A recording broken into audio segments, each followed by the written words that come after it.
नमस्कार दोस्तों। आप सभी का स्वागत है आपके अपने YouTube चैनल मानव जीवन में। दोस्तों, लाइफ में सभी आगे बढ़ना चाहते हैं और लाइफ में आगे बढ़ने के लिए हमें रोज ही कुछ नया सीखना चाहिए और आगे बढ़ना चाहिए। तो चलिए आज की प्रस्तुति शुरू करते हैं। श्री शिवाय नमस्तुभयम। दोस्तों, आप सभी लोग जानते हैं कि 23 अक्टूबर 2024 यानी बुधवार के दिन कार्तिक महीने में सप्तमी तिथि पड़ रही है दोस्तों। और यह वह बुधवार है जो कार्तिक महीने में पड़ने वाला सबसे बड़ा बुधवार सप्तमी तिथि है, क्योंकि यह कार्तिक महीने में पड़ रहा है। और आप सभी लोग जानते हैं इस कार्तिक महीने का अपना एक अलग महत्व होता है। कार्तिक महीने में प्रसन्न करने के लिए कोई भी उपाय करते हैं तो वह आपसे प्रसन्न हो जाते हैं। तो दोस्तों, इस बुधवार सप्तमी तिथि के दिन आपको यह उपाय अवश्य ही करना चाहिए। और दोस्तों, आप सभी लोग जानते हो कार्तिक महीने बुधवार का अगर सबसे बड़ा कोई उपाय है तो वह 5 गेहूं के दाने वाला उपाय है। तो दोस्तों, इस कार्तिक महीने बुधवार सप्तमी तिथि के दिन आप लोगों को इस 5 गेहूं के दाने वाला उपाय को जरूर करना है। बहुत सारे लोग होंगे जिन लोगों ने इस उपाय को ना किया हो, मतलब पूरा साल निकल गया, उन्होंने किसी भी दिन इस 5 गेहूं के दाने वाला उपाय को ना किया हो। पर दोस्तों, आपके पास एक आखिरी मौका बचा हुआ है, जो कि 20 अक्टूबर कार्तिक महीने बुधवार सप्तमी तिथि के दिन है। तो इस दिन आप लोगों को इस वाले उपाय को जरूर कर लेना है, भले ही आपने पूरे साल भर इस उपाय को ना किया हो। पर अगर आपने इस कार्तिक महीने बुधवार सप्तमी तिथि के दिन अगर इस वाले उपाय को कर लिया तो आपको इस उपाय को करने का वह फल मिलेगा जिसकी आपने कभी कल्पना भी नहीं करी होगी। इसीलिए आप लोग इस वाले उपाय को एक बार जरूर कर लेना, ताकि आप लोगों के हाथ से यह मौका ना जा सके और आपको इस उपाय को करने का फल मिल सके। दोस्तों, यह उपाय पंडित जी ने अपनी अभी की ही शिव महापुराण की कथा में बताया है, जिस उपाय को आज हम आपको बहुत अच्छे से समझाने वाले हैं। इस वीडियो को देखने के बाद इस उपाय को समझने के लिए आपको कोई और वीडियो को देखने की जरूरत नहीं पड़ेगी।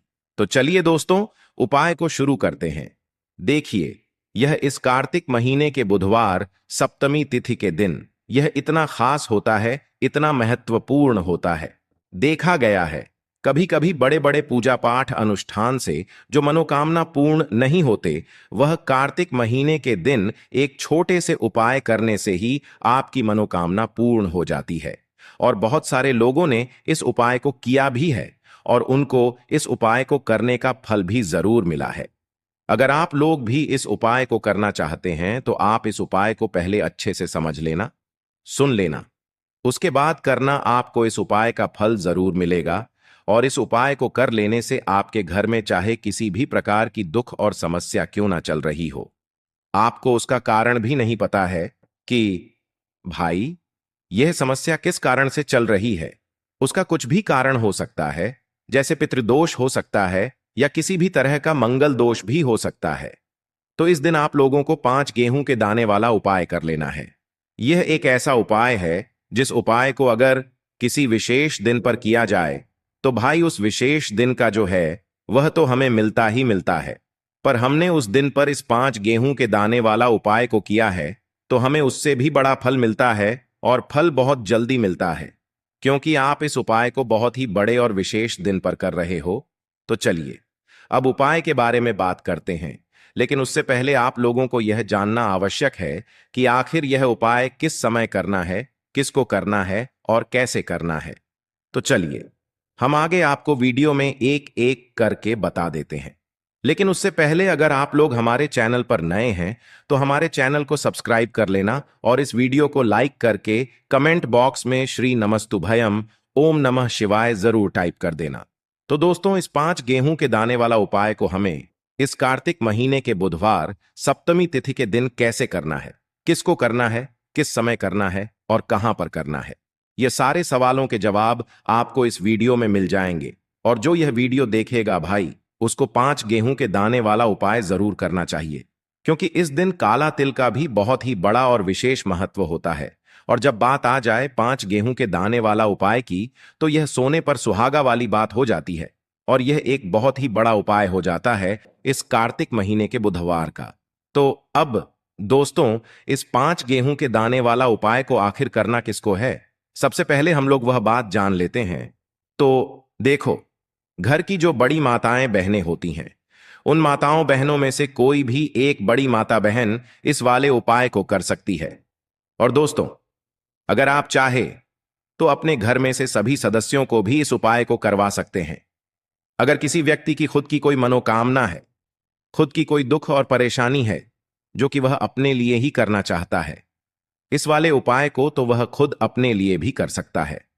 बाकी अगर कोई घर में से ऐसा है जो कि अपने पूरे घर परिवार की सुख और शांति के लिए यह वाला उपाय करना चाहता है, तो भाई वह भी कर सकता है। उसमें भी कोई दिक्कत वाली बात नहीं है। कहने का मतलब यह है कि इस उपाय को हर एक सदस्य भी कर सकता है और पूरे घर परिवार के सदस्य के लिए घर की बड़ी माताओं बहनों में से कोई एक माता बहन भी कर सकती है। माताएं बहनें अगर घर में उपस्थित ना हो या वह यह वाला उपाय ना कर पा रही हो, तो फिर घर का कोई बड़ा सदस्य भी इस 5 गेहूं के दाने वाला उपाय को कर सकता है। चाहे फिर वह पुरुष ही क्यों ना हो, उसमें कोई भी दिक्कत वाली बात नहीं है। उसके बाद में दोस्तों, जो अगला प्रश्न निकल कर आता है वह यह आता है इस उपाय को लेकर कि आखिर इस उपाय को हमें किस समय करना है, सुबह के समय करना है कि शाम के समय करना है। तो देखो, इस वाले उपाय को आप लोग सुबह के समय भी कर सकते हो और शाम के समय प्रदोष काल में भी कर सकते हो। अब अगर आप पूछो कि भाई साहब, सबसे उत्तम समय कौन सा रहेगा इस 2 छुटकी काला तिलवा उपाय को करने का, तो हम आपसे बस यही कहेंगे कि इस उपाय को आप सुबह के समय करेंगे तो ज्यादा बेहतर होगा। बाकी अगर शाम के समय भी करेंगे तो भी अच्छा होगा, उसमें कोई भी दिक्कत वाली बात नहीं है। तो अब दोस्तों, जो अगली सबसे बड़ी और महत्वपूर्ण बात आती है वह यह आती है कि सुबह अगर हम उपाय को करेंगे तो हमें कितने बजे से ले कितने बजे तक के बीच में करना है, और शाम के समय प्रदोष काल में करेंगे तो हमें कितने बजे से लेकर कितने बजे के बीच में करना है। तो देखो, सुबह जितनी जल्दी हो सके आप उपाय को करने की कोशिश करना। बाकी अगर किसी कारणवश लेट भी हो जाओ, थोड़ी देर भी हो जाए, तो 10 या 11 बजे तक भी आप उपाय कर लेना, पर 12 बजे से ज्यादा देर ही ना हो। ठीक है, इस बात का ध्यान रखना। उसके बाद में दोस्तों, अगर शाम के समय प्रदोष काल की बात करें, प्रदोष काल का जो समय है होता है वह शाम के 6 बजे से शुरू हो जाता है। मतलब शाम के 6 बजे से लेकर 7 बजे के बीच बीच का जो समय होता है, यह समय प्रदोष काल का समय होता है। इस उपाय को 7 बजे या 8 बजे के बीच में भी कर सकते हो। मतलब शाम के 6 बजे से रात 8 बजे के बीच में आप कभी भी इस वाले उपाय को कर सकते हो, उसमें कोई भी दिक्कत वाली बात नहीं है दोस्तों। अब देखिए, पी अगर किसी व्यक्ति से नाराज हो जाएं, किसी घर से नाराज हो जाएं, तो होता क्या है कि घर में धन से जुड़ी समस्याएं आने लगती हैं। पैसे को लेकर उस घर के लोग बहुत परेशान रहते हैं जहां पितृ नाराज हो। इसीलिए हमेशा अपने पितरों को आपको प्रसन्न रखना है, जिससे कि पितरों की आत्मा को शांति मिले और वह हमेशा आपको आशीर्वाद दें। अब यह जो कार्तिक के दिन होते हैं, इन दिनों में जब आप यह उपाय करेंगे जो हम आपको बताने वाले हैं, गौ माता से जुड़ा हुआ उपाय है। देखिए, गौ माता के अंदर हमारे पितरों का ही वास माना जाता है। गौ माता हो गई, कुत्ते हो गए हैं, ना पेड़ों में बरगद का पेड़ हो गया, पीपल का पेड़ हो गया, इन सभी में हमारे पितरों का वास माना जाता है। पक्षियों में कौवा हो गया, जिसके अंदर हमारे पितरों का वास माना जाता है। तो ऐसा समझ लीजिए कि जब भी जीवन में दुख बढ़ जाए, कष्ट बढ़ जाए, धन को लेकर आप परेशान रहने लगे, कर्जे जैसी समस्याएं जीवन में बढ़ रही हैं, आपके घर में संतान को लेकर बहुत दुख है, आप अपने घर के लड़ाई झगड़े से परेशान रहते हैं, घर में कोई ना कोई झगड़ा करता ही रहता है, आप सोच सोच कर परेशान रहते हैं कि कैसे घर में शांति आएगी, कैसे से घर में सुख समृद्धि आएगी। अब यह समझ लीजिए कि अगर घर में लगातार झगड़ा लड़ाई यह चीजें आपको देखने को मिल रही हैं, घर में आपके कोई भी व्यक्ति सुखी नहीं है, कर्जा घर में लोगों के सर पर है, तो पितृ आपके कहीं ना कहीं नाराज हैं। देखिए, पितृदोष जब घर में होता है ना, तो ऐसा नहीं कि आपको देखने से पितृदोष दिखेगा, इसका आप अंदाजा लगा सकते हैं। घर में होने वाली घटनाओं से, जैसे कि खाना आप खाते हैं या घर का कोई भी सदस्य खाना खाता है, अगर उस खाने में कहीं ना कहीं बाल निकलता है ना, या वह खाना गिर जाता है खाते खाते, तब भी आपके घर में पितृदोष है, यानी पितृ आपके नाराज हैं। साथ ही साथ अचानक से घर में दुर्घटनाएं हो रही हैं, पितृ आपके नाराज हैं। अब जो उपाय आपको बताने वाले हैं, इस उपाय को कर लीजिए। पितृ भी प्रसन्न और धन को लेकर तो कभी आपको परेशान होना ही नहीं पड़ेगा। चलिए बात कर लेते हैं पहला वाला उपाय में, जो कि पितरों को प्रसन्न करने के लिए है और घर में स्थिर लक्ष्मी के वास के लिए। मतलब कभी आपके घर में ऐसा नहीं होगा कि आज पैसा आ रहा है और कल पैसा नहीं आ रहा है। ऐसा बहुत सारे घरों में होता है कि पैसा आता है तो रुकता नहीं है, और अगर पैसा रुकता है तो फिजूल खर्ची बहुत होती है, धन की बर्बादी बहुत होती है, जिससे कि घर के सदस्य बहुत ही परेशान रहते हैं।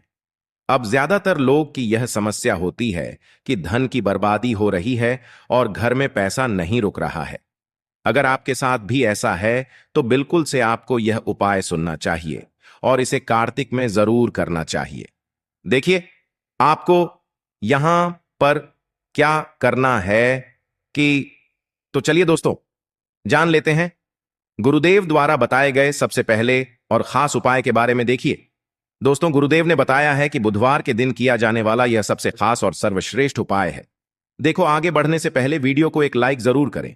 देखो, सबसे पहला उपाय, यदि आपके जीवन में कर्जा बहुत अधिक है, आपके जीवन में संकट बहुत अधिक रहते हैं, आपके ऊपर बहुत अधिक विपदा आ रही है, बार बार आपको अपने व्यापार में और अपने धन में हानि देखने को मिल रही है, यानी कि आपको प्रत्येक कार्य में हानि हो रही है, तो आपको यह उपाय करना चाहिए। दोस्तों, गुरुदेव ने बताया है कि बुधवार के दिन किया जाने वाला यह सबसे खास और सर्वश्रेष्ठ उपाय है। देखिए, इस उपाय के लिए आपको 5 गेहूं के दाने आपको लेने हैं, ठीक है ना? ले लेना। लेने के बाद में आपको जरूरत होगी चावल के दानों की। कितने? 7 चावल के दाने गेहूं के साथ, दाने और चावल के साथ। दाने कहोगे भैया, गेहूं हमें नहीं मिलती है इस टाइम पे, अभी गेहूं की कटाई खत्म हुई है। इजली आपको किसी भी किराना स्टोर पे 5 गेहूं के दाने मिल जाएंगे, जाके ले लेना, ठीक है ना? 7 गेहूं 7 चावल के दाने लेंगे। साथ ही साथ आपको इस तरीके से एक तांबे का लोटा लेना है ना, उस तांबे के लोटे में आपको जल भरना। जल आपका खुद के घर का होना चाहिए, मंदिर का नहीं होगा। पहुंच जाएंगे महादेव के शिवलिंग के पास में। शाम के टाइम पे प्रदोष काल में मन है घर पे करो, मन है मंदिर में करो। फेस रखना कौन सी दिशा? उत्तर दिशा, नॉर्थ डायरेक्शन। अब यहां पे जो मैं आपको क्रम बताने जा रहा हूं ना, उस मेरे क्रम को बहुत ध्यान से सुनिए। महादेव को अगर कोई सबसे प्रिय है ना, तो उनकी सबसे छोटी पुत्री, जिनका नाम है माता अशोक सुंदरी, जो आपके पास में चावल के 7 दाने हैं ना, उन चावल के 7 दानों को माता अशोक सुंदरी के स्थान पे आपको कुछ इस तरीके से रख देने हैं ना। चावल के दानों को रखने के बाद में जो आपके पास में तांबे का लोटा है ना, उस तांबे के लोटे को कहीं पे भी हम जल नहीं चढ़ाएंगे। सिर्फ और सिर्फ माता का जो हस्त कमल आपको दिख रहा है, यहीं पे गोल गोल आपको समर्पित करना है, उसी जल को, और कहीं नहीं। ना तो माता अशोक सुंदरी के स्थान पे, ना तो शिवलिंग के ऊपर, सिर्फ आपको यहां पे गोल गोल जलाधारी पे आपको उस जल को समर्पित करना है ना। अब आपके पास में बचे हुए हैं 7 गेहूं के दाने। अरे बचे हैं कि नहीं बचे हैं? उन्हीं 7 गेहूं को दाने को आपको अपनी मनोकामना अपने विशेष कहते हुए महादेव के शिवलिंग के ऊपर, अगर आप प्रदोष के दिन प्रदोष काल में कर देते हैं, तो आपकी जो भी मनोकामनाएं होंगी, जो भी विशेष होंगी, महादेव पूरी जरूर करते हैं। अन्न को समर्पण करने से, उस खासकर गेहूं को समर्पण करने से हमारी इच्छाएं पूरी होती हैं। और अगर वो दिन प्रदोष का दिन हो, तब तो इससे सुंदर संयोग कुछ भी नहीं हो सकता। आपकी इच्छाओं को पूरा करने के लिए बहुत स्पेशल, बहुत प्यारा सा उपाय आप सभी को जरूर करना है। ध्यान न रखिएगा, यह उपाय प्रदोष काल में करना है, सुबह के टाइम नहीं कर सकते। ठीक, चलो तो पहले उपाय की तो हमने यहां पे बात कर ली है। देखिए, इस उपाय के लिए आपको मात्र 1 लौंग का जोड़ा लेना है, यानी कि 2 फूल वाली लौंग लेनी है। साथ में आपको मात्र थोड़ा सा शहद लेना होगा, और इसी के साथ में आपको तांबे के पात्र के अंदर शुद्ध जल लेना होगा। अब देखिए, इन सभी सामग्रियों को लेकर के आपको भगवान शिव के मंदिर में पहुंच जाना है। देखें, ये उपाय आप सुबह से लेकर शाम तक कर सकते हैं। तो वह सबसे पहले तो आपके पास जो 2 फूल वाली लौंग हैं, उन्हें आपको शहद के अंदर अच्छे से डुबो है। यानी कि दोनों लौंग पर आपको अच्छे से शहद का लेपन कर देना है। अब आपको जो आपके पास एक लौटा जल है, सबसे पहले तो उसे शिवलिंग पर धीरे धीरे समर्पित करना है और श्री शिवाय नमस्तुभयम इसका जाप करते हुए समर्पित कर देना है। अब आपके पास जो 2 फूल वाली लौंग है शहद से, उसे आपको शिवलिंग पर अर्पित करना है और आपको प्रार्थना करनी है कि जीवन में जो रोग की स्थिति है वह समाप्त हो, जीवन के जो संकट और समस्याएं हैं वह सभी समाप्त हो, जीवन से जो कर्ज की समस्या है वह समाप्त हो। इस प्रकार से प्रार्थना करते हुए यह जो 2 फूल वाली लौंग ही शहद संयुक्त, इससे आपको शिवलिंग पर अर्पित कर देनी है। आपकी जो भी समस्या होगी इस बुधवार के दिन अवश्य ही समाप्त हो जाएगी। तो इस प्रकार से आपको पहला उपाय करना है। अब हम बात कर लेते हैं दूसरे उपाय के बारे में। देखो, यह उपाय आपके लिए सर्वश्रेष्ठ होने वाला है। देखिए, इस उपाय के लिए आपको मात्र 5 हरे मूंग के दाने आपको साबुत लेने हैं, खंडित नहीं होने चाहिए, इस बात का ध्यान रखें। और इसी के साथ में आपको एक तांबे के पात्र के अंदर अपने घर से शुद्ध जल ले लेना है। अब दोस्तों, इन सभी सामग्रियों को लेकर के आपको सीधे पहुंच जाना है भगवान शिव के मंदिर में। देखिए, इस उपाय को भी आप सुबह भी कर सकते हैं और शाम के समय में भी कर सकते हैं। देखिए, भगवान शिव के मंदिर में पहुंचने के बाद आपके पास जो 5 हरे मूंग हैं, उनमें से पहला जो हरा मूंग है, आपको शिवलिंग के सामने जो नंदी महाराज होते हैं और उनका जो पैर उठा हुआ होता है, वहां पर आपको पहला हरा मूंग समर्पित कर देना है और आपको ओम नमः शिवाय इसका जाप कर लेना है। फिर आपको दूसरा हरा मूंग लेना है और शिवलिंग पर जो श्री गणेश जी वाला स्थान होता है, वहां पर आपको यह दूसरा हरा मूंग समर्पित कर देना है। यानी कि शिवलिंग के सीधे तरफ आपको यह दूसरा हरा मूंग समर्पित करना है और फिर आपको ओम नम शिवाय या फिर श्री गणेशाय नम इसका जाप कर लेना है। तीसरा, हरा मूंग का दान आपको भगवान शिव की सबसे प्रिय पुत्री माता अशोक सुंदरी वाले स्थान पर समर्पित करना होगा। शिव की जो जलाधारी होती है, जहां से जल बह करके आता है, उसी जलाधारी के बीच में जो कहीं कहीं उठी हुई लाइन होती है सांप की आकृति के रूप में, वहीं पर आपको तीसरा हरा मूंग समर्पित करना है और फिर आपको ओम नमः शिवाय इसका जाप कर लेना है। अब दोस्तों, चौथा जो हरा मूंग है, उसे आपको भगवान कार्तिकेय जी का जो स्थान होता है शिवलिंग पर, वहां पर आपको यह चौथा हरा मूंग का दाना समर्पित कर देना है और आपको ओम नमः शिवाय इसका जाप कर लेना है। अब दोस्तों, आपके पास जो 5वां और अंतिम हरा मूंग बचा हुआ है, उससे जल के पात्र के अंदर डाल देना है और इस हरे मूंग से युक्त जल से आपको भगवान शिव के शिवलिंग का अभिषेक कर देना है। जल आपको बिल्कुल धीरे धीरे समर्पित करते जाना है और लगातार आपको शिव महापुराण के मूल श्री शिवाय नमस्तुभ्यम इसका जाप करते रहना है। फिर आपको शिवलिंग के सामने बैठकर, यदि आप अपने बच्चों के लिए यह उपाय कर रहे हैं, यदि आप अपने बच्चों की बुद्धि ज्ञान और विवेक के लिए उपाय कर रहे हैं, तो उसके लिए आपको प्रार्थना कर लेनी है। या फिर व्यापार में वृद्धि करने के लिए यह उपाय कर रहे हैं, तो उसकी कामना करते हुए आपको प्रार्थना कर लेनी है। या फिर अपनी नौकरी के लिए कर रहे हैं, या फिर अपने इंटरव्यू के लिए, या फिर धन की प्राप्ति के लिए कर रहे हैं, जिस भी कामना के लिए आप उपाय कर रहे हैं, उसे परिपूर्ण करने के लिए आपको महादेव से प्रार्थना कर लेनी है और फिर आपको वापस अपने घर आ जाना है। पूज्य गुरु जी ने कहा है कि जो भी व्यक्ति इस उपाय को कर लेता है, तो यकीन मानिए आपके जीवन की जो सारे संकट, कष्ट और बाधाएं ही वह सभी समाप्त होंगे। अब हम बात करते हैं अगले उपाय की। इस उपाय के लिए आपको एक दीपक लेना है। दीपक आप मिट्टी का भी ले सकते हैं और शुद्ध आटा मढ़कर उसका दीपक भी आप तैयार कर सकते हैं। दीपक के अंदर गोल बाती का प्रयोग करना है और दीपक के अंदर आपको शुद्ध घी का प्रयोग करना है। इसी के साथ में आपको मात्र एक फूल वाली लौंग लेनी होगी। अब यह एक दीपक और एक फूल वाली लौंग लेकर के सीधा आपको पहुंचना होगा बरगद के वृक्ष के वहां पर। देखिए, सबसे पहले तो आपके पास जो एक फूल वाली लौंग है, उससे आपको बरगद के वृक्ष की जड़ में समर्पित करना है। देखिए, अगर आपके जीवन में कोई भी बड़ा संकट आने वाला है, कोई भी बड़ा कष्ट आने वाला है, तो वह इस उपाय के माध्यम से दूर होने वाला है। महादेव की विशेष कृपा रहेगी कि जो भी संकट आपके जीवन में आने वाला होगा, वह भी दूर हो जाएगा।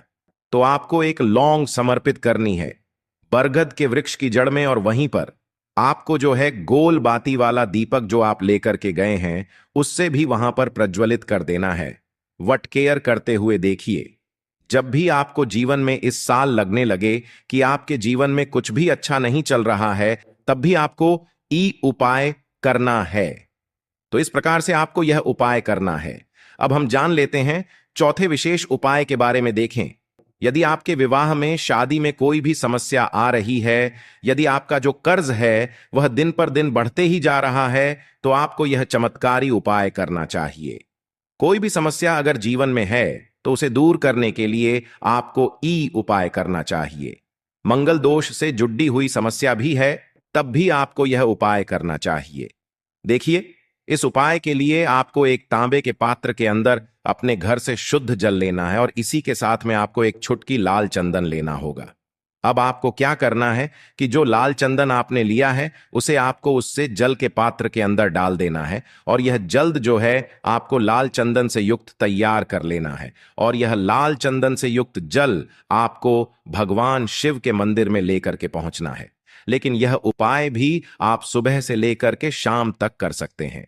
अब दोस्तों, यह जो लाल चंदन से युक्त जल है, इससे आपको भगवान शिव के शिवलिंग पर धीरे धीरे अर्पित कर देना है, और आपको लगातार श्री शिवाय नमस्तुभ्यम इसका जाप करते रहना है। इससे आपके जीवन से चारों तरफ से आने वाले संकट दूर हो जाएंगे। तो दोस्तों, आज के इस वीडियो में हमने आपको 5 महा उपाय बताए हैं। जो भी आपको आसान लगे वह आप कर सकते हैं। आज के लिए बस इतना ही इस वीडियो में दी गई जानकारी। अगर आपको अच्छी लगी हो तो प्लीज हमारे चैनल मानव जीवन को सब्सक्राइब करें, लाइक करें, और हमारे वीडियो में अंत तक बने रहने के लिए धन्यवाद।